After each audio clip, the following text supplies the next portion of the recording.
quienes predican pureza mientras esconden codicia, quienes juran lealtad mientras planean traición, quienes defienden principios hasta que les conviene abandonarlos.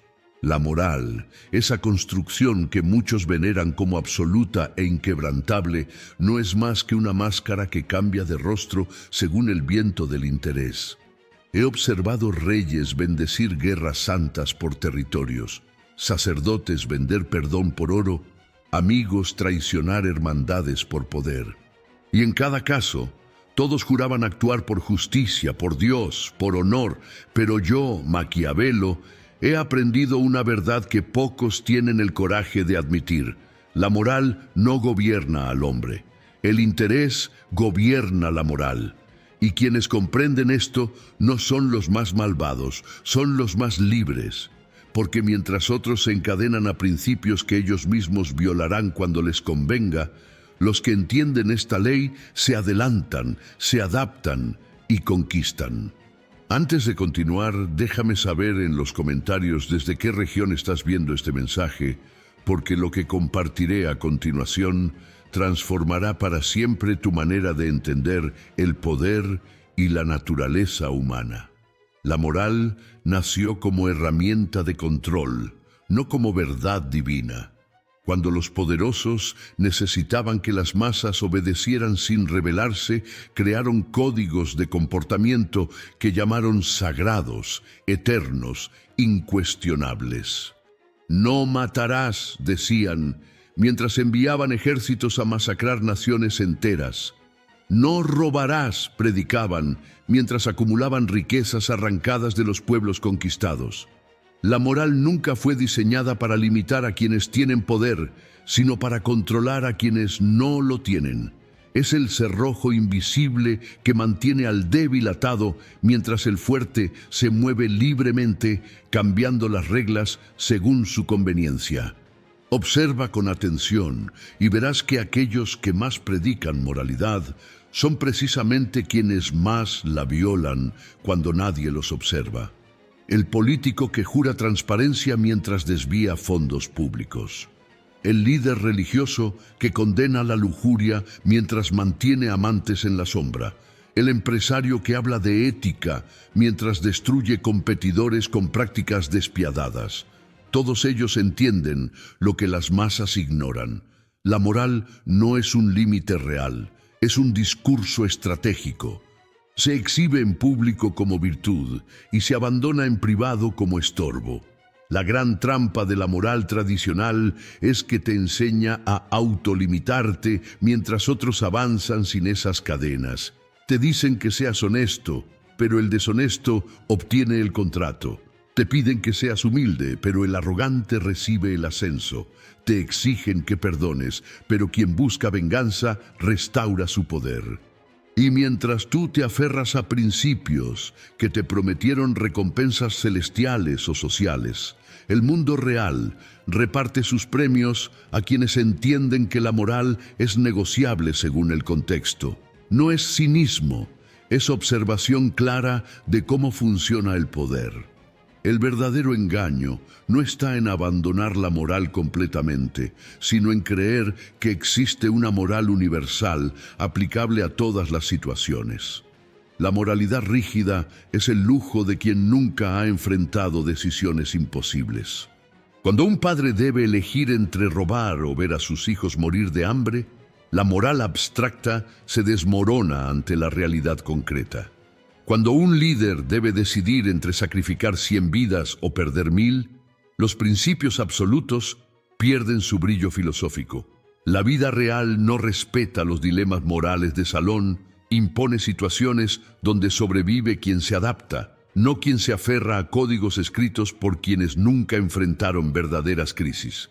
Quienes dominan este juego no rechazan la moral públicamente, la utilizan como instrumento.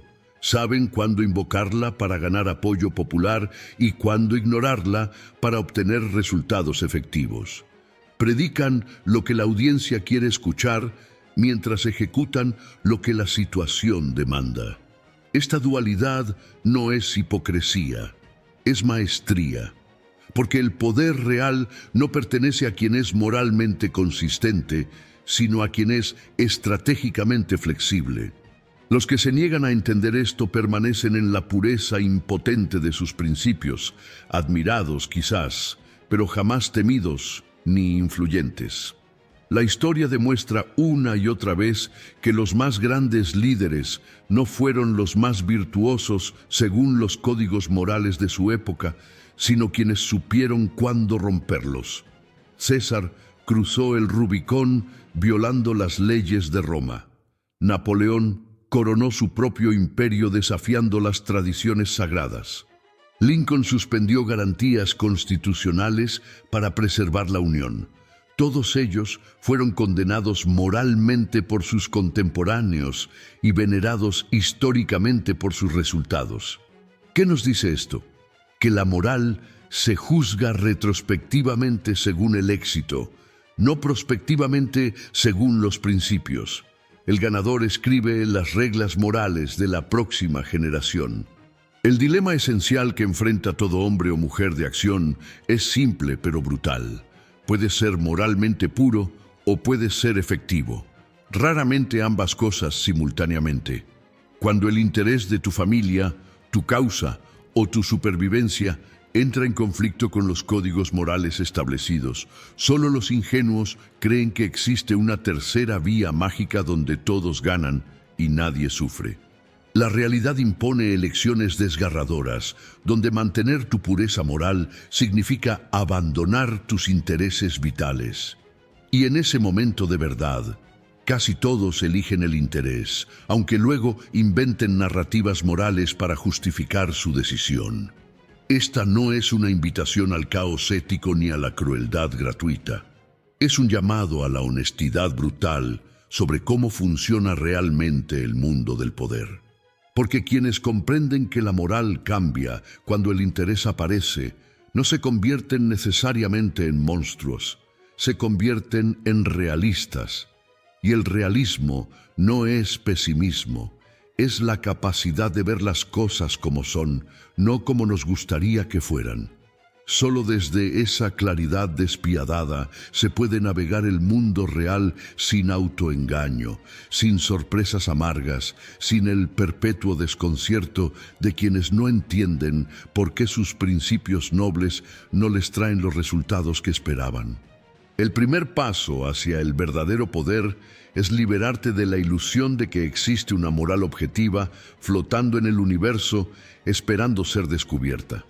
La moral es una construcción humana, variable según la cultura, la época, la circunstancia y, sobre todo, según quién la define. Los romanos consideraban virtuosa la conquista violenta. Los cristianos medievales veneraban el martirio. Los capitalistas modernos glorifican la acumulación sin límites. Cada sistema moral sirvió perfectamente a los intereses de quienes lo propagaron. Comprender esto no te hace inmoral, te hace consciente de cómo funciona el juego del poder moral. La moral personal existe en constante tensión con la necesidad colectiva, y es en esa fricción donde se revela la verdadera naturaleza del interés. Un líder que se aferra a sus principios personales mientras su pueblo sufre no es virtuoso, es irresponsable. Un general que respeta códigos de honor mientras pierde la guerra no es noble, es incompetente. La moral abstracta que no produce resultados concretos es masturbación filosófica, satisfactoria para el ego, pero inútil para la realidad. Y sin embargo, generaciones enteras son educadas para venerar precisamente esa moralidad estéril que prioriza la consistencia ideológica sobre la efectividad práctica. Observa cómo cambian los discursos morales cuando cambian los intereses económicos. Las mismas sociedades que justificaban la esclavitud con argumentos morales y religiosos la condenaron décadas después con igual fervor moral y religioso. ¿Qué cambió? No la moral divina, sino los intereses económicos. Cuando la esclavitud dejó de ser rentable y surgieron nuevas formas más eficientes de explotación laboral, Súbitamente la moral colectiva evolucionó para declarar abominable lo que antes bendecía. Los que creen que esta transformación refleja progreso moral genuino no entienden que simplemente cambió la forma del interés, no su naturaleza. El interés no siempre es egoísta en el sentido vulgar. Puede ser el interés de tu familia, tu tribu, tu nación, tu clase social. Pero sigue siendo interés, y ese interés redefinirá constantemente tus límites morales. Un padre que jamás robaría para sí mismo, robará sin dudarlo para alimentar a su hijo hambriento. Un soldado que desprecia la violencia, masacrará sin remordimiento para proteger a su patria. Un activista que predica no violencia justificará actos destructivos si sirven a su causa. En cada caso, el interés no destruyó la moral. La reconfiguró según nuevos parámetros donde lo que importa ya no es el acto en sí, sino su propósito. La gran hipocresía social es pretender que distinguimos claramente entre intereses legítimos e ilegítimos, cuando en realidad cada grupo simplemente llama legítimos a sus propios intereses e ilegítimos a los ajenos. Los ricos llaman meritocracia a su acumulación y envidia a la demanda de redistribución.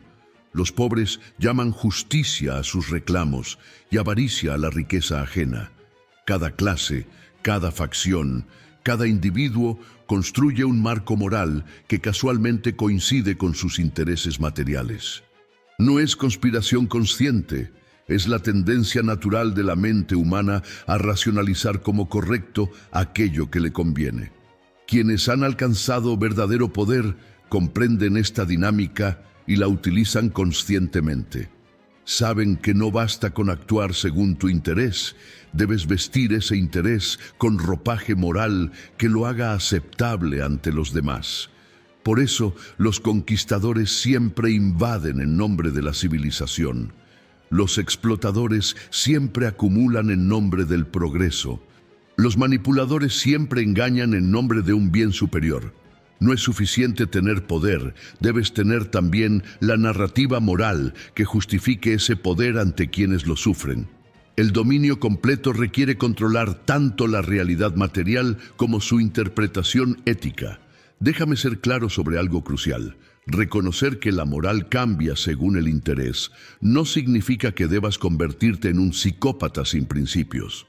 Significa que debes elegir conscientemente tus principios, basándote en tus verdaderos intereses vitales, no en los códigos que otros programaron en ti para sus propios fines.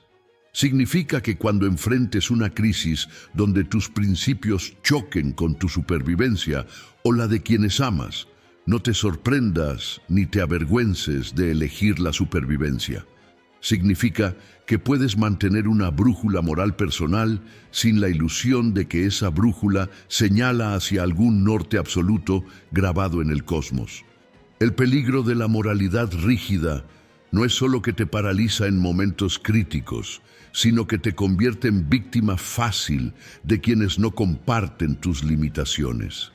Mientras tú respetas códigos de honor, tu enemigo usa cualquier táctica efectiva. Mientras tú juegas limpio esperando reciprocidad, el adversario te explota precisamente por esa previsibilidad. La historia está llena de nobles idealistas que murieron en la pureza de sus principios, mientras pragmáticos despiadados heredaron el mundo. No murieron porque el mal triunfa siempre.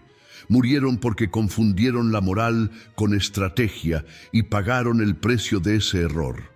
La verdadera sofisticación moral no consiste en seguir ciegamente reglas externas, sino en desarrollar la capacidad de juzgar caso por caso cuando tus principios sirven a tus intereses y cuando los sabotean.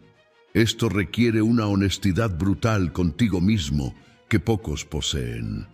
Requiere admitir que muchas de tus posturas morales no nacen de reflexión genuina, sino de programación social. Requiere preguntarte constantemente, ¿esto lo creo porque lo he pensado o porque me lo enseñaron a creer quienes se benefician de que yo lo crea? Solo quien se atreve a hacer esa pregunta incómoda puede liberarse de las cadenas morales que otros forjaron para controlarlo. Ahora bien, vivimos en una era donde la hipocresía moral ha alcanzado niveles artísticos. Las corporaciones que explotan mano de obra infantil en Asia financian campañas de responsabilidad social en Occidente. Los políticos que bombardean naciones predican derechos humanos en discursos televisados. Los activistas que denuncian consumismo graban sus protestas con dispositivos fabricados en condiciones infrahumanas. Esta disonancia no es accidental. Es la estructura misma del sistema moral moderno. Performar virtud públicamente mientras se persiguen intereses privadamente. Y funciona porque la mayoría prefiere la mentira reconfortante a la verdad perturbadora. Si quieres saber cuál es la moral real de una persona, una institución o una sociedad, no escuches sus declaraciones. Observa sus actos cuando están bajo presión. Ahí, cuando el interés apremia y el costo de la virtud se vuelve tangible, emerge la verdad. El pacifista que justifica violencia defensiva. El capitalista que pide intervención estatal cuando su negocio colapsa. El libertario que demanda regulación cuando lo afecta personalmente. El progresista que envía a sus hijos a escuelas privadas mientras defiende el sistema público. En esos momentos de tensión entre discurso e interés, la máscara cae y ves quién es realmente cada quien. Existe una distinción fundamental que pocos comprenden entre la moral como herramienta de dominación y la ética como sistema personal de navegación. La moral externa te dice cómo debes actuar para ser aceptado por el grupo. La ética interna te guía según tus valores elegidos conscientemente. La moral es colectiva y coercitiva, la ética es individual y voluntaria. Cuando confundes ambas, terminas viviendo según reglas que no elegiste, persiguiendo aprobaciones que no necesitas, limitándote por temores que otros plantaron en ti. La liberación comienza cuando distingues claramente entre lo que genuinamente crees y lo que te condicionaron a aparentar creer. La pregunta crucial no es si la moral debe cambiar según el interés, porque ya lo hace, siempre lo ha hecho. La pregunta relevante es, ¿serás consciente de este proceso o permitirás que ocurra en las sombras de tu inconsciente, racionalizando después cada ajuste moral como si hubiera sido principio desde siempre? La autoconciencia no te hace más moral según estándares externos, te hace más honesto contigo mismo. Y esa honestidad es la base del verdadero poder, porque solo quien no se engaña a sí mismo puede engañar efectivamente a otros cuando sea necesario. Los maestros del poder entienden que existen diferentes niveles de moralidad para diferentes audiencias. Tienen una moral pública para las masas, llena de principios nobles y declaraciones inspiradoras. Tienen una moral privada para el círculo interno, más flexible y pragmática, y tienen una moral íntima que quizás solo ellos conocen, donde reconocen que cada decisión es un cálculo de intereses disfrazado de dilema ético. Esta multiplicidad no es esquizofrenia moral, es adaptación inteligente a un mundo donde diferentes contextos requieren diferentes máscaras. El error fatal es creer que cualquiera de esas máscaras es tu verdadero rostro. Considera cómo funcionan las leyes, esa codificación formal de la moral social. Las leyes no protegen a todos por igual, protegen intereses específicos bajo el lenguaje de la universalidad. Quien tiene recursos puede navegar, doblar o romper leyes que aplastan a quien carece de esos recursos. La misma acción puede ser crimen o estrategia de negocios según quién la ejecute y con qué recursos cuenta para manejar las consecuencias. Las leyes pretenden ser la moral objetiva de la sociedad, pero en realidad son herramientas que distintos grupos usan con distinta efectividad según su posición en la jerarquía de poder. La tragedia de los moralistas ingenuos es que dedican energía infinita a perfeccionar su pureza personal, mientras ignoran que el mundo del poder opera con reglas completamente distintas. Son como jugadores de ajedrez que se niegan a capturar piezas por principio pacifista, sorprendiéndose luego de perder contra oponentes que usan todas las tácticas disponibles. Su virtuosismo moral es admirable en abstracto, inútil en concreto. Y lo más triste es que su impotencia autoimpuesta no hace el mundo más moral, simplemente garantiza que quienes no comparten sus límites controlen los resultados. Ahora, esto no significa que debas convertirte en un oportunista sin brújula que cambia de valores cada vez que sopla el viento. Significa que debes construir un sistema ético personal basado en tus verdaderos intereses vitales, no en mandatos externos que internalizaste sin examinar. Significa que ese sistema debe ser suficientemente flexible para adaptarse a circunstancias extremas sin colapsar en caos. Significa que debes aceptar que mantendrás ciertos principios hasta que el costo de mantenerlos supere lo que estás dispuesto a pagar. Y sobre todo, significa que debes hacerte responsable de tus elecciones sin escudarte en que simplemente seguías las reglas. La moral cambia cuando el interés aparece porque el interés es la única constante real de la naturaleza humana. Todo lo demás, los principios, las virtudes, los códigos de honor, son construcciones posteriores que intentan domesticar, canalizar o disfrazar ese motor primario que es el interés. No puedes eliminar el interés, está codificado en la biología misma de la supervivencia, pero puedes elegir qué intereses priorizas y cómo los persigues. Esa elección consciente, no la negación del interés, es lo que distingue al sabio del ingenuo y al poderoso del impotente. Existe un tipo particular de cobardía moral que se disfraza de virtud, quienes predican principios absolutos precisamente porque nunca han tenido que ponerlos verdaderamente a prueba. Es fácil ser pacifista cuando nadie amenaza tu vida. Es simple ser honesto cuando nunca has enfrentado hambre real. Es cómodo predicar perdón cuando nadie te ha destruido verdaderamente. Estos moralistas de salón confunden su falta de tentación con fortaleza de carácter. No son virtuosos, simplemente no han sido probados. El verdadero test moral llega cuando el costo de mantener tus principios se vuelve insoportable, y ahí descubres quién eres realmente. La sofisticación en el manejo del poder requiere entender que puedes ser estratégicamente moral. Puedes elegir comportarte éticamente no porque exista un mandato cósmico, sino porque en muchos contextos la reputación de integridad es un activo valioso. Puedes mantener tu palabra no por honor abstracto, sino porque la confiabilidad te abre puertas que la traición cerraría. Puedes evitar la crueldad gratuita no por compasión, sino porque crear enemigos innecesarios es tácitamente estúpido.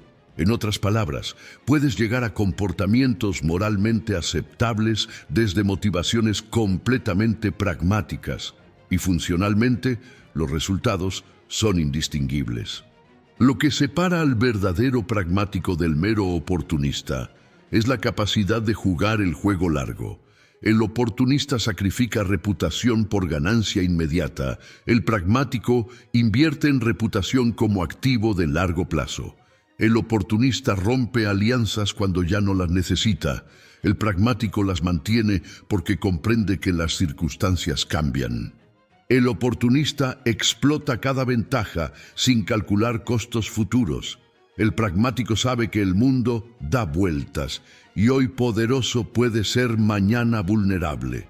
Esta visión de largo plazo produce comportamientos que parecen morales, aunque nacen de cálculo frío, no de principios calientes. La evolución de la moral a lo largo de la historia humana no ha sido un progreso lineal hacia mayor iluminación, sino una serie de adaptaciones a cambios en las estructuras de poder e interés. Cuando las sociedades eran agrarias y dependían de la cohesión tribal, las morales enfatizaban lealtad al grupo y castigo severo a la desviación. Cuando emergió el comercio global, las morales evolucionaron para valorar cumplimiento de contratos y respeto a la propiedad privada. Cuando el industrialismo requirió mano de obra disciplinada, las morales exaltaron la puntualidad y la obediencia. Cada sistema moral aparece precisamente cuando sirve a nuevas configuraciones de poder económico y político. Considera la transformación de actitudes hacia la usura, ese caso perfecto de moral siguiendo al interés. Durante siglos, prestar dinero con interés fue considerado pecado mortal por el cristianismo y el islam, condenado con el mismo fervor que el asesinato o el adulterio. ¿Por qué? Porque los prestamistas eran primariamente judíos y otras minorías, y las élites cristianas necesitaban justificación moral para expropiarlos periódicamente. Pero cuando el capitalismo moderno requirió crédito para funcionar, cuando las mismas élites cristianas se convirtieron en banqueros, súbitamente la usura se transformó en legítima actividad comercial. La moral cambió porque el interés cambió. El concepto mismo de derechos humanos universales, que hoy consideramos fundamento moral incuestionable, emergió en un momento histórico muy específico, cuando las potencias occidentales necesitaban justificación ideológica para intervenir en otros territorios. Antes de eso, durante milenios de filosofía humana, nadie había articulado esta idea. Después de eso, se convirtió en dogma incuestionable. ¿Refleja esto descubrimiento de una verdad moral preexistente o construcción de un marco ideológico útil para ciertos intereses geopolíticos? La pregunta incomoda, pero su respuesta ilumina cómo opera realmente la moral en el teatro del poder global. Quienes gobiernan comprenden que controlar la moral pública es más efectivo que controlar acciones directamente. Si logras que la gente internalice ciertos valores como sagrados, ellos mismos se autocontrolarán y además castigarán a quien se desvíe sin necesidad de vigilancia constante. Por eso, toda estructura de poder invierte recursos masivos en educación moral. Escuelas, iglesias, medios, entretenimiento, todos repitiendo los mismos valores básicos que casualmente coinciden con mantener el orden existente.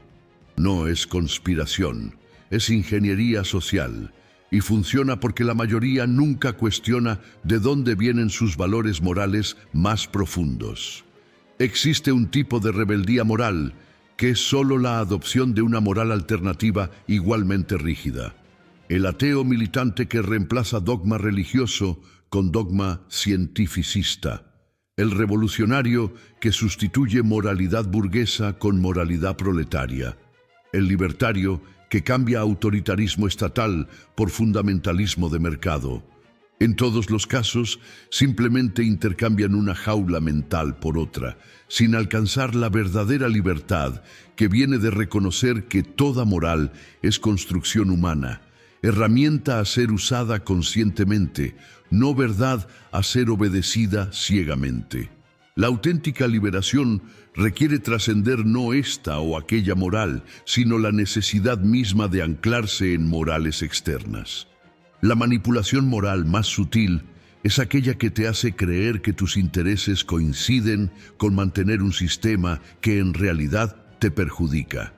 El trabajador que defiende políticas que benefician a corporaciones contra él mismo, convencido de que algún día él también será rico. La mujer que perpetúa estructuras patriarcales que la oprimen, creyendo que su sumisión es virtud natural. El ciudadano que aplaude guerras imperiales que drenan recursos de su comunidad, persuadido de que está defendiendo valores nacionales. En cada caso, lograron programarte para que uses tu propia energía moral, defendiendo intereses ajenos disfrazados como tuyos propios. El verdadero test de tu comprensión sobre moral e interés es este. Cuando alguien predica un principio moral, pregúntate automáticamente ¿quién se beneficia si yo creo esto? No de manera paranoica, sino analítica. Cuando te dicen que debes trabajar duro sin quejarte, pregunta quién gana con tu silenciosa productividad. Cuando te predican que debes perdonar siempre, considera quién se salva de consecuencias. Cuando te exigen lealtad incondicional, identifica a quién protege esa lealtad. Esta simple pregunta disuelve la mayoría de manipulaciones morales y revela las estructuras de interés que operan detrás del lenguaje de la virtud. No todos los intereses son iguales, ni todos los cambios morales son equivalentes. Existe diferencia entre ajustar tu moral para sobrevivir bajo tiranía y ajustarla para oprimir a otros por conveniencia. Existe diferencia entre flexibilidad moral que protege a los tuyos y oportunismo que los traiciona por ganancia personal. La sabiduría está en desarrollar el criterio para distinguir estos casos, no en aplicar reglas absolutas que ignoran contexto. Pero ese criterio no puede venir de códigos externos, debe surgir de valores internos que hayas examinado, elegido y refinado conscientemente a través de experiencia real. La paradoja del poder moral es que quienes más lo tienen son precisamente quienes menos lo invocan. No necesitan gritar su virtud porque sus acciones hablan. No necesitan defender su reputación porque ésta se defiende sola. No necesitan castigar a quienes los cuestionan porque su posición es inatacable. El verdadero poder moral es silencioso, implícito, operando bajo la superficie sin necesidad de performances públicas. Cuando alguien predica constantemente su moralidad, sospecha. Cuando alguien exhibe su virtud como medalla, duda. Los verdaderamente poderosos moralmente no necesitan convencerte, sus resultados hablan por ellos. El conflicto entre moral y eficacia alcanza su punto más agudo en situaciones límite donde está en juego supervivencia. Ahí, todas las teorías éticas elaboradas en tiempos de paz y prosperidad se revelan como los lujos que son. El filósofo que construyó sistemas morales complejos nunca enfrentó elegir entre dos males sin tercera opción. El predicador que exige pureza absoluta nunca tuvo que decidir si sacrificar uno para salvar 100. El activista que demanda consistencia moral perfecta nunca gobernó durante crisis existencial. Sus morales funcionan solo en el vacío de experiencia real donde fueron formuladas. Observa cómo cambian las reglas morales en tiempos de guerra. Acciones que en paz serían crímenes atroces se convierten en deberes patrióticos. Matar, que normalmente es el pecado supremo, se transforma en servicio glorioso. Mentir, usualmente condenado, se vuelve inteligencia necesaria. Destruir ciudades enteras, que horrorizaría en tiempos normales, se justifica como estrategia. No es que la guerra revele nuestra naturaleza malvada, es que expone la verdad siempre presente, pero normalmente oculta. La moral es lujo del que tiene opción de elegir entre bien y mal, y colapsa cuando solo existen grados de mal inevitables. La pregunta que ningún moralista tradicional puede responder satisfactoriamente es: ¿qué haces cuando todas tus opciones violan tus principios? Cuando debes elegir no entre bien y mal, sino entre mayor mal y menor mal. Cuando la acción correcta según tus valores garantiza resultado catastrófico y la acción incorrecta es el único camino hacia resultado tolerable. En ese momento, el moralista rígido se paraliza en la pureza de su impotencia, mientras el pragmático actúa, asume el costo moral y avanza. No es que el pragmático carezca de valores, es que sus valores incluyen la efectividad como componente esencial. Existe una forma de fanatismo moral particularmente peligrosa, aquella que prefiere la derrota virtuosa a la victoria impura. El líder que rechaza tácticas efectivas porque violan sus principios, conduciendo a su gente al desastre. El activista que prioriza pureza ideológica sobre resultados prácticos, logrando nada excepto satisfacción moral personal. El creyente que elige martirio sobre compromiso, sacrificando oportunidad de influencia futura por consistencia presente. Este tipo de rigidez moral no es virtud superior, es forma de cobardía que se oculta tras la máscara de principios inquebrantables. Los grandes estrategas de la historia entendieron que la moralidad debe subordinarse a la efectividad cuando están en juego objetivos vitales. Churchill aliándose con Stalin, enemigo de todo lo que él valoraba, porque derrotar a Hitler requería ese compromiso horrible. Nixon abriendo relaciones con China comunista, traicionando décadas de postura anticomunista, porque el interés nacional lo demandaba. Lincoln suspendiendo garantías constitucionales que había jurado defender, porque preservar la unión requería medidas extremas. En cada caso, fueron condenados moralmente por contemporáneos y validados históricamente por resultados. ¿Qué nos enseña esto? Que el juicio moral final lo hacen los ganadores, no los puros. Ahora bien, el peligro de esta perspectiva es caer en el nihilismo donde todo se vale porque la moral es relativa. No es que toda acción sea igualmente justificable, es que la justificación depende del contexto, no de reglas absolutas. Torturar por placer sádico no es equivalente a torturar para obtener información que salva vidas inocentes. Mentir para beneficio personal no es igual a mentir para proteger a perseguidos de genocidio. Matar por venganza caprichosa no es lo mismo que matar en defensa legítima. El contexto, las consecuencias y las alternativas disponibles son elementos esenciales del juicio moral, no variables ignorables en nombre de principios abstractos. La verdadera madurez moral consiste en desarrollar la capacidad de vivir con ambigüedad, reconocer que muchas decisiones importantes ocurren en zonas grises donde no existe opción claramente correcta. Consiste en poder tomar decisiones difíciles sabiendo que serás juzgado por quienes nunca enfrentaron tus circunstancias. Consiste en aceptar que a veces debes elegir el menor mal y vivir con las consecuencias sin autoengaño sobre la pureza de tu elección. Esta capacidad de sostener tensión moral sin colapsar en rigidez o cinismo es marca de verdadera fortaleza de carácter. Quienes han ejercido verdadero poder decisional comprenden algo que teóricos morales ignoran. Cada decisión importante tiene costo moral. No existe la opción de manos limpias cuando estás en posiciones de responsabilidad real. El gobernante que salva empleos manteniendo industria contaminante mientras cierra otra más limpia. El médico que elige qué paciente recibe el único órgano disponible, condenando implícitamente a otros. El general que ordena ataques sabiendo que causará bajas propias para lograr objetivo estratégico. En cada caso, no hay escapatoria moral limpia, solo elecciones entre costos diferentes. Este reconocimiento de la inevitabilidad del costo moral no es excusa para actuar sin consideración ética. Al contrario, es el punto de partida para ética real versus ética imaginaria. La ética imaginaria pretende que puedes actuar siempre correctamente si sigues las reglas. La ética real reconoce que a veces debes violar reglas y cargar con ese peso. La ética imaginaria te promete pureza si obedeces principios. La ética real te enfrenta con elegir qué principios sacrificar cuando entran en conflicto.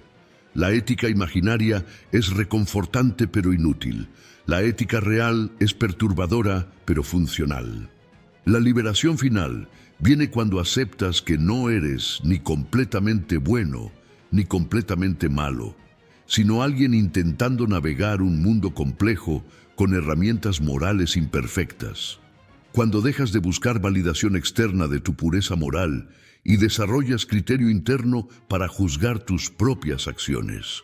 Cuando comprendes que la coherencia moral absoluta es imposible en un mundo de intereses contradictorios y empiezas a buscar en cambio coherencia estratégica con tus valores fundamentales elegidos conscientemente. Esta aceptación no te hace inmoral, te hace humano, real, y por tanto mucho más efectivo que quienes viven en fantasías morales. La moral como herramienta de negociación social opera en niveles que la mayoría no reconoce conscientemente. Cada interacción humana involucra evaluaciones morales mutuas, donde ambas partes señalan virtud para establecer posición en la jerarquía. Quien puede permitirse mayor generosidad demuestra estatus superior. Quien exhibe mayor adherencia a códigos morales reclama autoridad moral. Quien perdona más magnánimamente establece superioridad. Todo intercambio moral es simultáneamente intercambio de poder, donde las apuestas morales son moneda en el mercado social de influencia y reputación. Observa el fenómeno de la indignación selectiva, ese síntoma perfecto de cómo el interés determina la moral. Las mismas personas que se horrorizan ante ciertas injusticias ignoran otras idénticas según quién sea la víctima o el victimario. Condenan violencia de un bando mientras justifican violencia idéntica del bando que apoyan. Se indignan por corrupción de oponentes políticos mientras minimizan corrupción de aliados.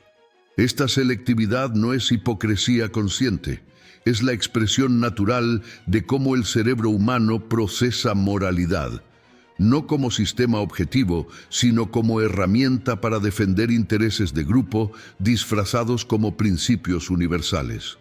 El concepto de justicia, venerado como valor moral supremo, es perfectamente ejemplo de cómo el interés moldea la moral. Pregunta a 10 personas qué es justicia y recibirás 10 respuestas diferentes, cada una casualmente alineada con los intereses de quien responde. Para el pobre, justicia es redistribución. Para el rico, justicia es protección de propiedad. Para el fuerte, justicia es meritocracia. Para el débil, justicia es igualdad forzada. Para el ganador, justicia es que cada quien tenga lo que merece. Para el perdedor, justicia es que cada quien tenga lo que necesita. No existe justicia objetiva, solo diferentes configuraciones de interés compitiendo bajo el mismo nombre. La evolución del lenguaje moral revela esta subordinación al interés. Palabras que antes describían virtudes ahora son insultos y viceversa. Ambicioso pasó de vicio a virtud bajo capitalismo. Sumiso pasó de virtud a defecto bajo liberalismo. Individualista pasó de defecto a virtud bajo modernidad. Cada transformación refleja cambios en qué intereses dominan la conversación cultural. El vocabulario moral no es neutral, es campo de batalla donde se disputa qué comportamientos serán recompensados socialmente y cuáles castigados. Controlar ese vocabulario es controlar las reglas del juego social. Existe un tipo de violencia moral que es más efectiva que la física, el ostracismo. Cuando una sociedad tiene moral compartida fuerte, puede castigar desviación sin necesidad de violencia física, simplemente excluyendo al transgresor del intercambio social. Esta es la función evolutiva de la moral, permitir cooperación en grupos grandes mediante castigo de free riders que toman beneficios sin pagar costos. Pero este mecanismo, diseñado originalmente para preservar cooperación, se convierte fácilmente en herramienta de control, donde grupos poderosos definen las normas y castigan a quienes amenazan sus intereses, todo bajo el lenguaje de proteger valores compartidos. Los grandes manipuladores morales son aquellos que logran que adoptes sus intereses como si fueran tus principios. Cuando el trabajador explotado defiende al sistema que lo explota, porque lo convencieron de que atacarlo sería envidia o comunismo. Cuando la mujer oprimida perpetúa su opresión porque la convencieron de que resistirla sería egoísmo o promiscuidad. Cuando el ciudadano empobrecido por élites las defiende porque lo convencieron de que cuestionarlas sería antipatriótico o resentimiento. En cada caso, La víctima fue convertida en guardián de su propia jaula, usando energía moral para preservar el sistema que la daña. La sofisticación máxima en el uso estratégico de la moral es hacer que otros hagan el trabajo sucio moral por ti. El político que no necesita censurar directamente porque indignó a sus seguidores para que ataquen a sus críticos. El empresario que no necesita explotar directamente porque estructuró sistema donde otros compiten para ser más explotables. El líder religioso que no necesita castigar herejía porque sus fieles se vigilan y castigan mutuamente. Este nivel de ingeniería moral es invisible porque las víctimas creen estar actuando por convicción propia, sin reconocer que sus convicciones fueron cultivadas estratégicamente. Ahora, lo que complica todo esto es que muchas manipulaciones morales no son conspiraciones conscientes, sino procesos emergentes. Nadie se sienta a diseñar sistemas de control moral completos. Estos evolucionan orgánicamente como respuesta a presiones selectivas, donde las ideologías que mejor sirven a quienes tienen poder para propagarlas, naturalmente se esparcen más. Es selección natural de ideas, no conspiración de élites ocultas. Lo cual lo hace más difícil de combatir porque no hay villano único a derrotar, solo estructuras sistémicas que se autoperpetúan mediante miles de acciones individuales inconscientes. La resistencia efectiva a estas estructuras no viene de rebelarse contra toda moral, sino de desarrollar criterio propio para distinguir entre valores que elegiste conscientemente y valores que te programaron.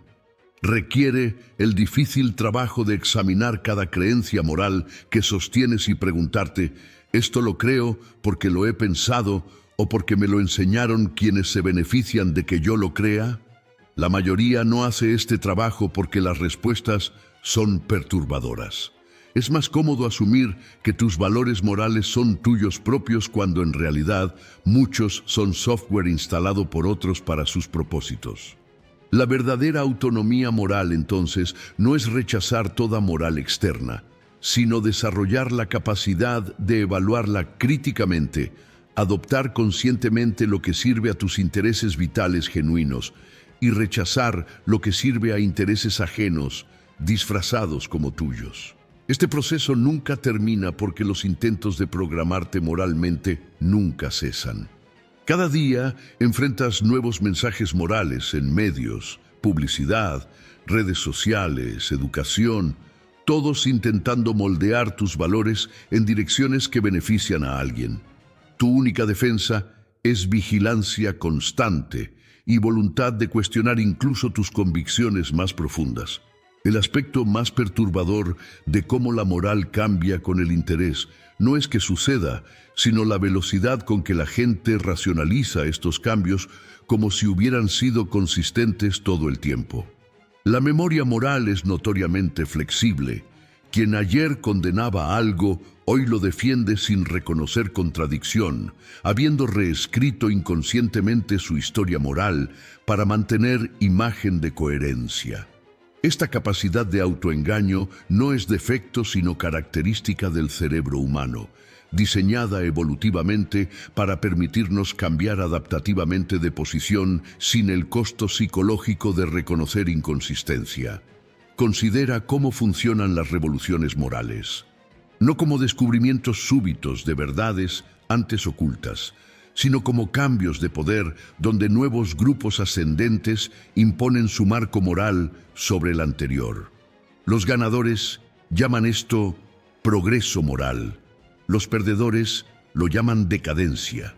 Pero objetivamente es solo reemplazo de una configuración de intereses por otra, cada una vestida con su correspondiente ropaje moral. La abolición de esclavitud, el sufragio femenino, los derechos civiles, no triunfaron porque la humanidad súbitamente descubrió verdades morales preexistentes. Triunfaron porque cambios económicos y políticos hicieron esos marcos morales más ventajosos para grupos que ganaron poder. La moral pública es teatro donde todos actúan roles asignados por el guión social dominante. el político corrupto que predica integridad, el ejecutivo explotador que habla de responsabilidad social, el infiel que predica valores familiares. No es que todos sean hipócritas conscientes, muchos genuinamente creen en los valores que predican mientras simultáneamente los violan. La mente humana es perfectamente capaz de sostener compartimentos morales separados, donde principios declarados y acciones reales nunca se encuentran directamente. Esta disonancia cognitiva no es error, sino característica que permite navegar las demandas contradictorias de moralidad pública e interés privado. La verdadera pregunta no es si debes tener doble moral, porque ya la tienes, todos la tienen. La pregunta es si serás consciente de ella o la mantendrás en el inconsciente donde opera sin supervisión. Consciente, puedes gestionar estratégicamente cuándo exhibir qué moral. Inconsciente, simplemente reaccionas según programación social, mientras te crees moralmente consistente. La diferencia entre manipulador hábil y hipócrita inconsciente es precisamente ese nivel de autoconciencia sobre la propia multiplicidad moral. Ambos tienen morales múltiples. Solo uno sabe que las tiene y las usa deliberadamente.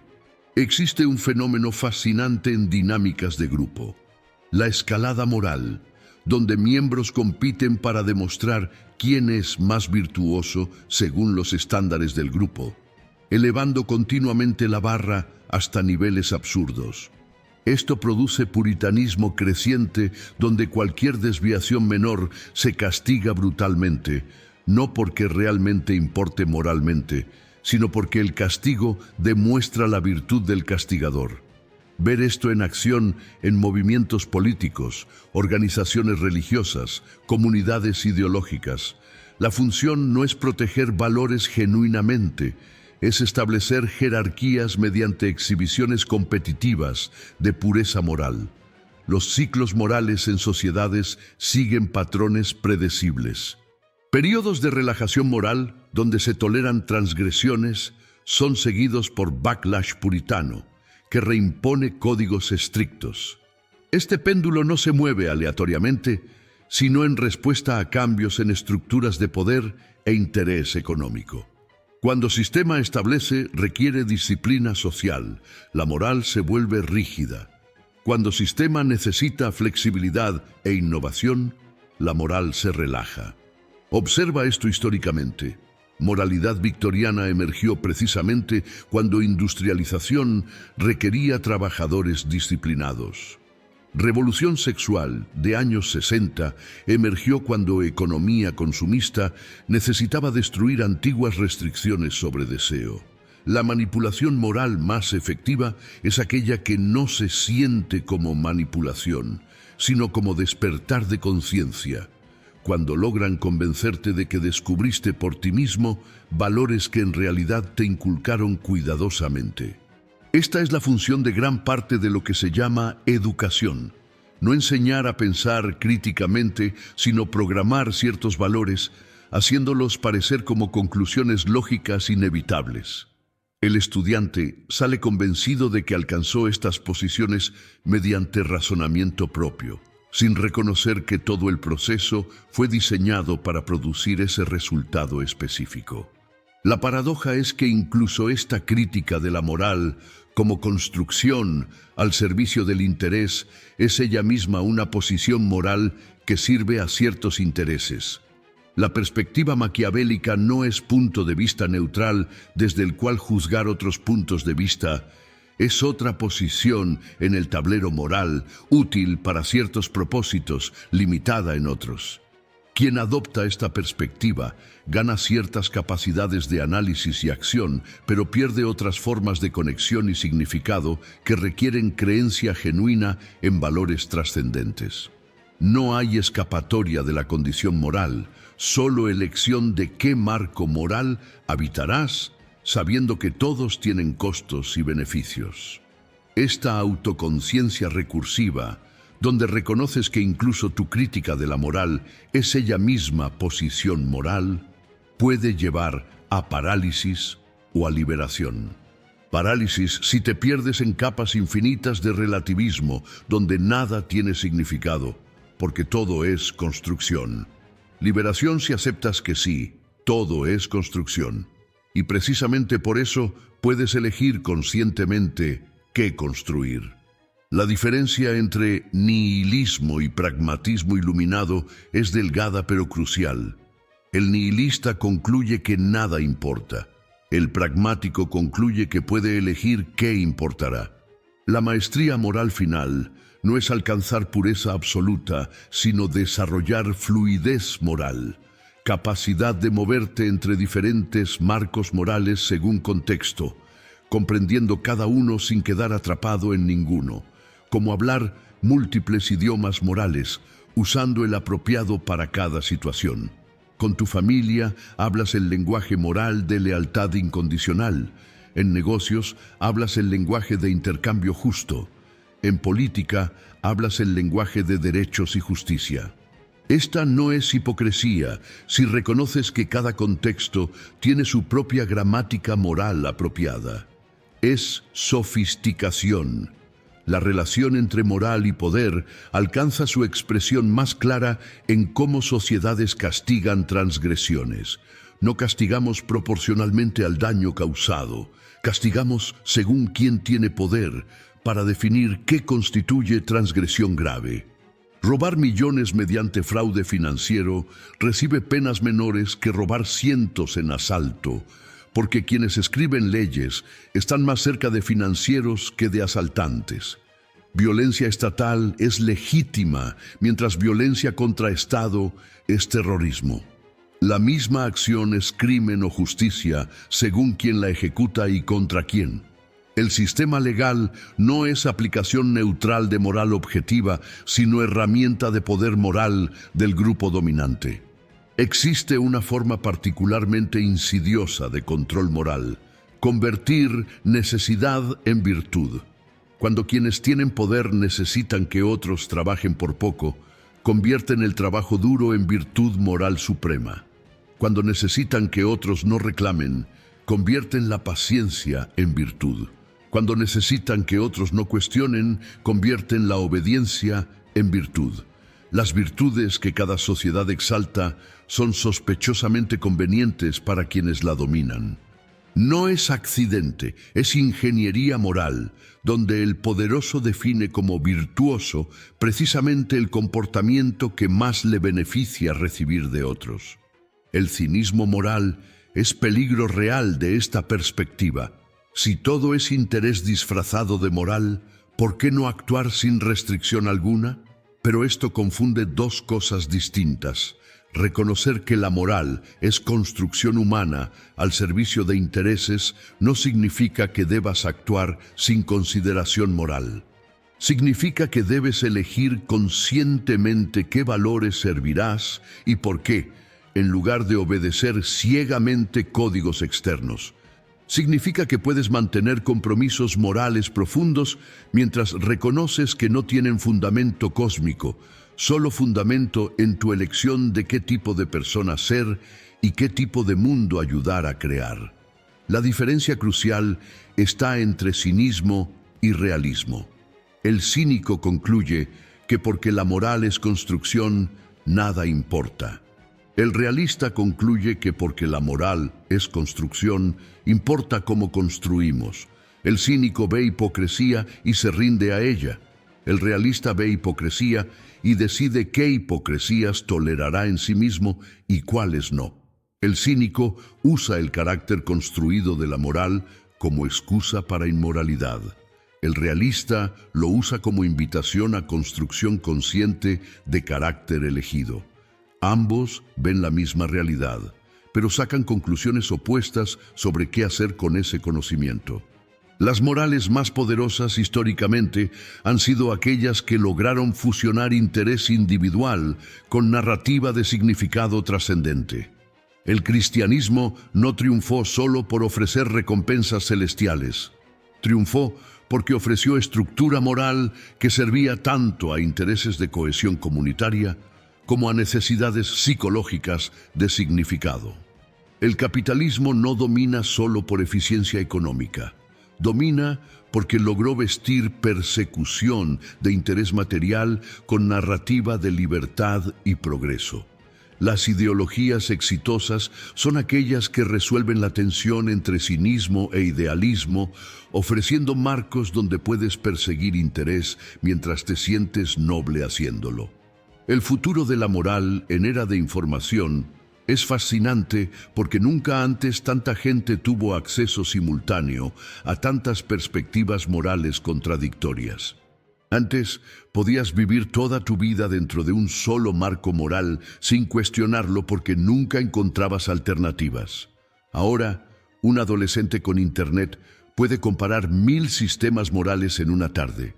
Esto produce crisis moral generalizada, donde marcos tradicionales colapsan, pero nuevos no cristalizan claramente. El resultado es tribalización moral, fragmentación en subculturas morales separadas que no comparten lenguaje moral común, haciendo coordinación social cada vez más difícil.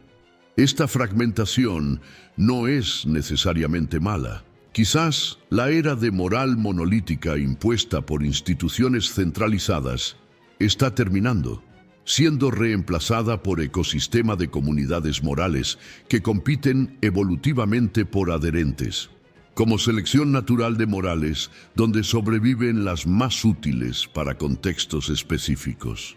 Esto requeriría que desarrollemos capacidad de movernos fluidamente entre diferentes comunidades morales según contexto, manteniendo meta moral personal que gobierna cuándo adoptar qué marco moral comunitario.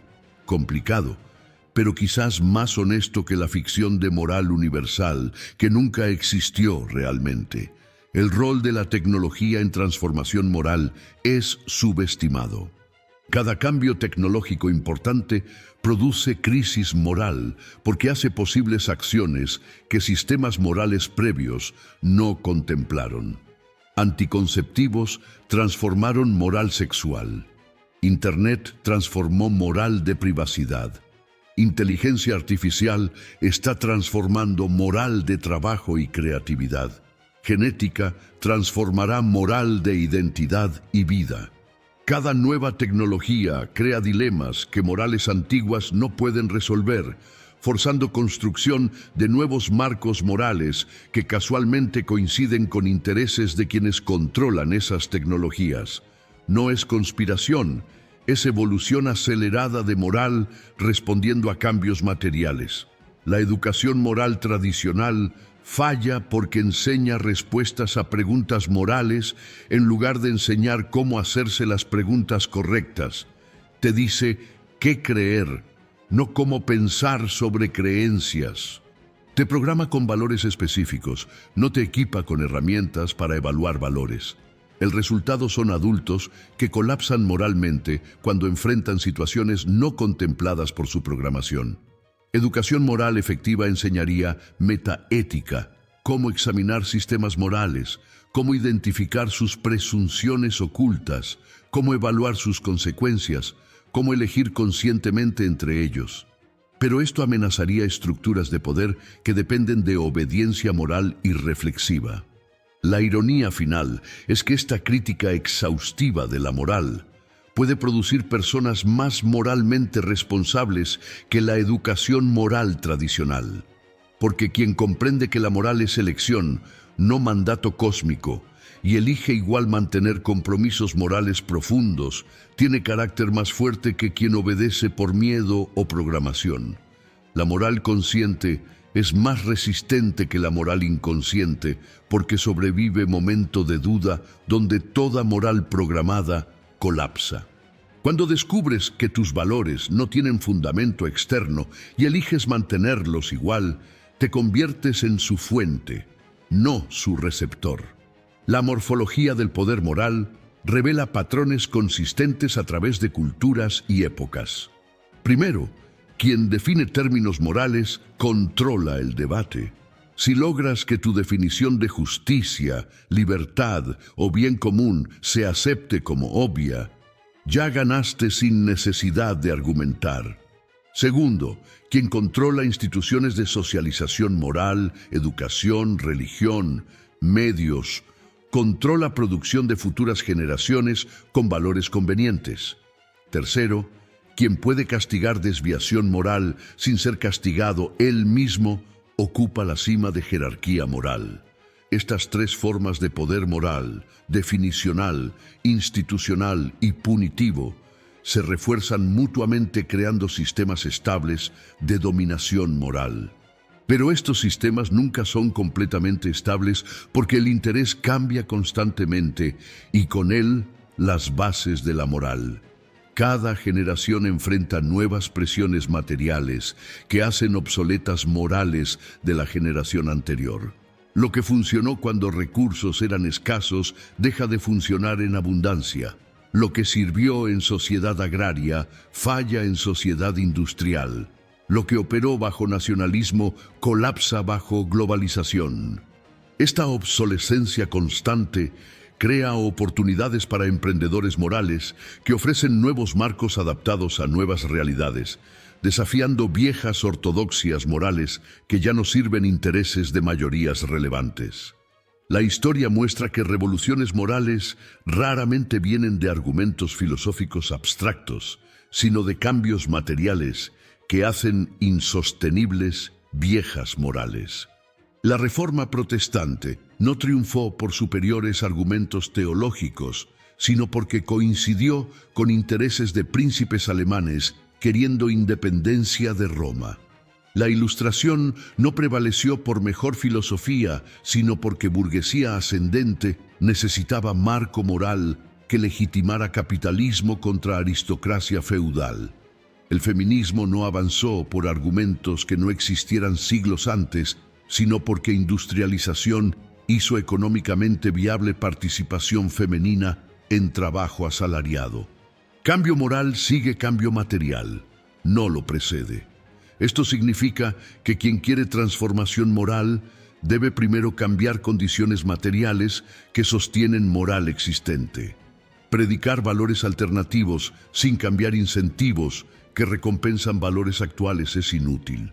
Por eso movimientos morales efectivos siempre combinan crítica moral con organización material, boicots, huelgas, desobediencia civil, construcción de instituciones alternativas.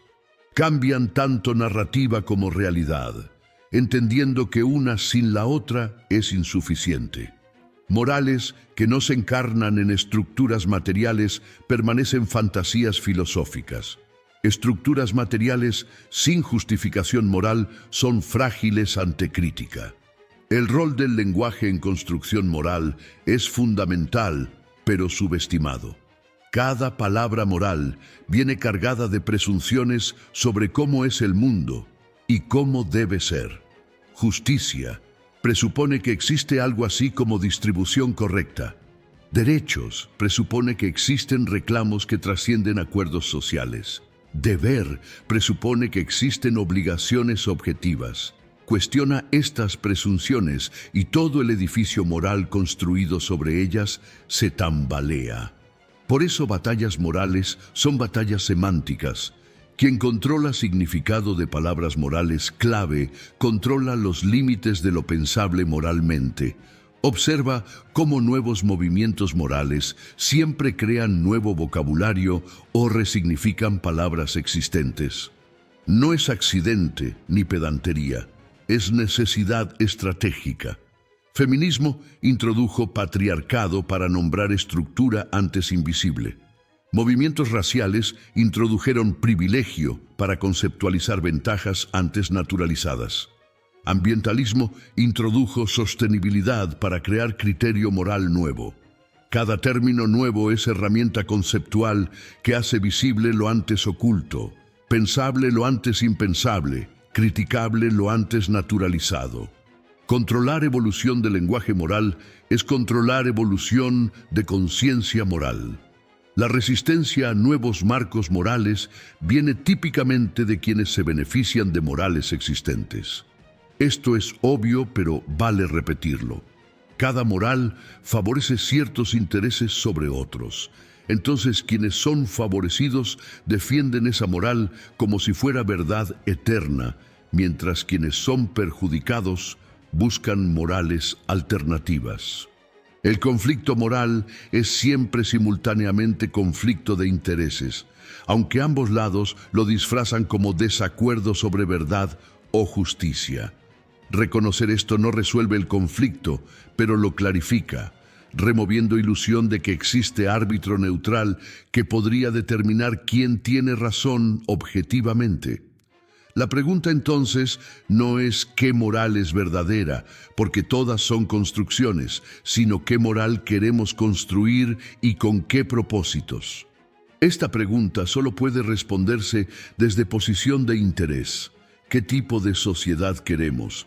¿Qué tipo de personas queremos ser? ¿Qué valores queremos que prevalezcan? Estas no son preguntas con respuestas objetivas descubribles mediante razón pura. Son preguntas existenciales respondibles solo mediante elección comprometida. La trampa del moralismo tradicional es pretender que estas elecciones fundamentales no son elecciones, sino descubrimientos de verdades preexistentes. Aceptar que la moral es elección no la hace arbitraria. Algunas morales producen sociedades más funcionales que otras. Algunas permiten mayor florecimiento humano que otras. Algunas son más coherentes internamente que otras. Podemos evaluar morales por sus consecuencias sin necesidad de pretender que existe moral objetivamente correcta. Como evaluamos herramientas por su efectividad sin pretender que existe herramienta objetivamente verdadera. Esta perspectiva consecuencialista libera la ética de fantasías metafísicas sin caer en relativismo total donde todo vale igual. El desafío de vivir conscientemente con esta comprensión es mantener compromiso moral profundo mientras reconoces su naturaleza construida. Es posible, pero requiere tipo diferente de compromiso. No obediencia a mandato externo, sino lealtad a valores que elegiste precisamente porque comprenden quién quieres ser. Esta autocreación consciente es más difícil que seguir códigos heredados, pero produce carácter más auténtico y resistente. Cuando tus valores son genuinamente tuyos, no programación externa, los defiendes con fuerza que viene de convicción propia, no de conformidad social. El verdadero poder no reside en quien obedece ciegamente códigos morales externos, sino en quien comprende que esos códigos son construcciones humanas diseñadas para servir a intereses específicos. Cuando alcanzas esta comprensión, te liberas de la esclavitud moral que mantiene a la mayoría encadenada a valores que nunca eligieron conscientemente. No se trata de convertirte en un ser sin principios, sino de desarrollar la capacidad de elegir tus principios basándote en tus verdaderos intereses vitales, no en la programación que otros instalaron en tu mente para sus propios fines. La historia demuestra sin ambigüedad que quienes han alcanzado verdadero poder son aquellos que supieron cuándo seguir las reglas morales y cuándo romperlas. Los líderes más efectivos no fueron los más virtuosos, según los estándares de su época, sino los más estratégicos en el uso de la moral como herramienta. Predicaban valores cuando necesitaban apoyo popular, los suspendían cuando la situación demandaba acción efectiva y siempre mantenían la apariencia de consistencia moral ante las masas. Esta dualidad no es defecto de carácter, sino maestría en el arte del poder real. Observa a tu alrededor y verás esta verdad operando constantemente. El empresario que habla de ética corporativa mientras explota cada vacío legal para maximizar ganancias. El político que jura servir al pueblo mientras sirve a quienes financian su campaña. El líder religioso que predica humildad desde palacios dorados. Todos ellos entienden intuitivamente lo que pocos admiten explícitamente. La moral pública es performance, el interés privado es realidad. Y quienes confunden el performance con la realidad permanecen eternamente confundidos sobre cómo funciona realmente el mundo. Pero aquí está la lección crucial que separa al verdadero estratega del mero oportunista. No se trata de abandonar toda moral y actuar sin límites. Eso es el camino del amateur que gana batallas pequeñas y pierde guerras grandes. El maestro comprende que mantener cierta reputación moral es inversión de largo plazo más valiosa que cualquier ganancia inmediata obtenida mediante traición flagrante. La moral estratégica significa construir capital social de confiabilidad que puedes usar cuando realmente importa, no desperdiciarlo en ventajas triviales que destruyen tu credibilidad futura. La clave está en desarrollar lo que llamo ética situacional consciente, la capacidad de evaluar cada situación según sus circunstancias únicas y aplicar el marco moral más efectivo para ese contexto específico. Con tu familia, operas bajo códigos de lealtad incondicional porque esos vínculos son fundamento de tu estructura de apoyo. En negocios, operas bajo reglas de intercambio justo, pero sin sentimentalismos que comprometan resultados. En política, usas cualquier táctica necesaria porque ahí el único pecado es la derrota. Esta no es hipocresía, sino inteligencia aplicada a la complejidad moral del mundo real. Ahora bien, para vivir así, requieres algo que la mayoría carece: honestidad brutal contigo mismo. Debes ser capaz de mirarte al espejo y admitir que muchas de tus posturas morales no son principios profundos, sino conveniencias sociales. Que defiendes ciertas causas no por convicción genuina, sino por necesidad de pertenecer a cierto grupo. Que condenas ciertas acciones no porque las creas inherentemente malas, sino porque condenarlas te posiciona favorablemente ante otros. Esta autenticidad contigo mismo, aunque perturbadora, es la única base sólida para construir poder real. Desde esa honestidad, puedes comenzar a reconstruir tu marco moral conscientemente. En lugar de aceptar pasivamente los valores que te programaron familia, escuela, religión o cultura, examinas cada uno críticamente preguntándote: ¿a quién beneficia que yo crea esto? ¿Sirve a mis intereses vitales genuinos o a intereses ajenos disfrazados como míos? La mayoría nunca hace estas preguntas porque las respuestas destruirían la ilusión reconfortante de que sus valores son propios. Pero quien tiene el coraje de hacerlas obtiene la recompensa de la verdadera autonomía moral. Una vez que has identificado y eliminado los valores parasitarios que otros implantaron en ti, puedes construir tu código moral personal basado en tus verdaderos intereses de largo plazo. Este código puede incluir lealtad, porque alianzas confiables son activo estratégico. Puede incluir honestidad selectiva, porque reputación de cumplir palabra abre puertas. Puede incluir generosidad calculada, porque crear deudores leales multiplica tu influencia. Nota que cada uno de estos valores, aunque parecen virtudes tradicionales, están justificados pragmáticamente por su utilidad, no por supuestas verdades morales absolutas. La belleza de este enfoque es que produce comportamientos externamente similares a la moralidad tradicional, pero desde fundamento mucho más sólido. El hombre que es honesto porque teme al infierno, traicionará cuando pierda la fe. El hombre que es honesto porque calculó que la reputación de confiabilidad vale más que ganancias de corto plazo de la deshonestidad, mantendrá su honestidad incluso cuando nadie lo observe, porque su razón para ser honesto no depende de vigilancia externa, sino de cálculo estratégico interno.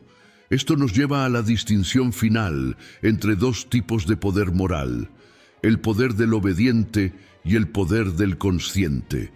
El obediente tiene poder prestado que existe solo mientras mantiene conformidad con códigos externos. Pierde ese poder en el momento que transgrede porque su autoridad moral venía de fuera. El consciente tiene poder propio que sobrevive transgresión porque viene de comprensión profunda de cómo funciona la moral. Cuando necesita violar normas sociales, lo hace desde posición de fortaleza, sabiendo exactamente qué está haciendo y por qué, capaz de justificarlo o de aceptar consecuencias sin colapso de identidad. El mundo que se avecina pertenecerá a quienes dominen esta nueva moralidad fluida. Las viejas certezas morales se están desmoronando bajo el peso de la información y la diversidad de perspectivas que Internet hace imposible ignorar. Ya no es posible mantener la ilusión de que existe una moral universal obvia. Diferentes culturas, diferentes generaciones, diferentes comunidades operan bajo códigos morales radicalmente incompatibles. En este ambiente fragmentado, quien puede navegar múltiples sistemas morales sin quedar paralizado, tiene ventaja decisiva sobre quien necesita consistencia moral absoluta. Pero cuidado, esta libertad viene con responsabilidad total. Cuando reconoces que tus valores son tu elección, no puedes escudarte en que estabas siguiendo órdenes, cumpliendo tradiciones o obedeciendo a Dios. Eres completamente responsable de las consecuencias de tus acciones porque elegiste el marco moral desde el cual actuaste. Esta responsabilidad radical aterroriza a la mayoría, por eso prefieren la esclavitud reconfortante de la obediencia moral a la libertad perturbadora de la autonomía moral. Pero para quien tiene el coraje de asumirla, esta responsabilidad es el precio de la verdadera libertad. La transformación práctica comienza hoy, en este momento. Toma una creencia moral que sostienes firmemente y pregúntate con brutal honestidad: ¿por qué creo esto? ¿Lo he pensado profundamente o simplemente lo absorbí de mi entorno? ¿Quién se beneficia de que yo crea esto? ¿Sirve a mis intereses genuinos o me fue instalado para servir intereses ajenos? Si la respuesta te incomoda, estás en el camino correcto. La incomodidad es señal de que estás tocando verdades que tu programación social quiere que ignores. Luego, identifica una situación donde tus principios declarados entren en conflicto con tus intereses vitales. Tal vez declaras valorar la honestidad, pero mentiste para proteger algo importante. Tal vez predicas igualdad, pero actuaste con favoritismo hacia los tuyos. En lugar de racionalizar estas inconsistencias, estúdialas. Son ventanas hacia tu moral real versus tu moral performativa. La distancia entre ambas revela dónde fuiste programado y dónde eres auténtico. Tu trabajo es cerrar esa brecha, no mediante mayor conformidad, sino mediante mayor honestidad sobre quién eres realmente. Finalmente, construye tu código moral personal consciente, escribiéndolo explícitamente. No para mostrarlo a nadie, sino para clarificarte a ti mismo qué valores genuinamente sostienes y por qué razones pragmáticas los sostienes.